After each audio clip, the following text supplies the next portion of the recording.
Have you ever felt like your money is evaporating? You fill your grocery cart and pay double what you did a year ago. You pump gas and the price gauge looks like a roller coaster that only goes up. Welcome back everyone to the channel. If you saw our first video, you already know what inflation is, that general and sustained increase in prices. But today we go deeper, because not all inflation is created equal. Knowing its causes is understanding its solutions. Today, we break down the types of inflation.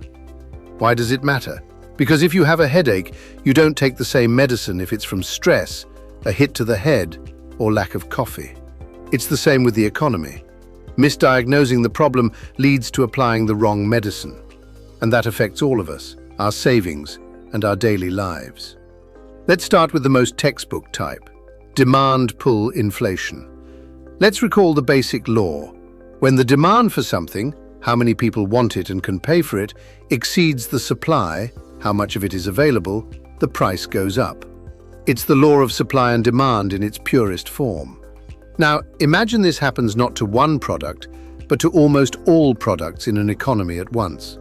How does this phenomenon occur? Let me give you 3 real scenarios. Scenario 1. Too much money chasing too few goods. This happens if, for example, a government finances massive spending by printing new money, or if central banks slash interest rates to historic lows. Credit is dirt cheap. People and companies take out loans and spend more. There are more bills in pockets, but the capacity to produce goods doesn't increase as fast. More money plus same production equals rising prices. Scenario 2. Overwhelming optimism.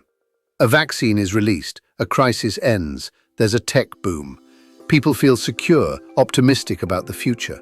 Companies hire, raise wages. Everyone spends with more confidence. Aggregate demand skyrockets. Scenario 3. Strong external demand. Your country exports a lot: oil, copper, soy, software, and the world wants it at any price. An avalanche of dollars or euros comes in. That wealth is distributed, increases domestic purchasing power, and, you guessed it, puts pressure on local prices. Think of PS5 consoles or RTX graphics cards during the pandemic. There were people with savings, government stimulus checks, and a desire for home entertainment. Very high demand. But factories were semi-closed, the supply chain broken. Very low supply. The result? Sky-high prices on eBay and resale stores. That, on the scale of an entire economy, is demand-pull inflation. Understanding this difference isn't just theory, it's critical. Because the solutions are opposite. To cool demand, you raise interest rates. But if you raise rates when inflation is cost push and the economy is already weak, you can trigger a brutal recession. But that, my friends, is a topic for a future video, where we'll talk about how to protect ourselves. If you want that video to happen, drop a comment right now saying protection, or tell me which type of inflation you think is hitting your country hardest. Your engagement tells the algorithm this content is worth promoting. The key signal of this type of inflation, it's often accompanied by economic growth, low unemployment, and optimism. It's the inflation of the good times. The problem is, if it overheats, the good times can burn out. But what if the economy is not overheating? What if people don't have more money, but everything still gets more expensive?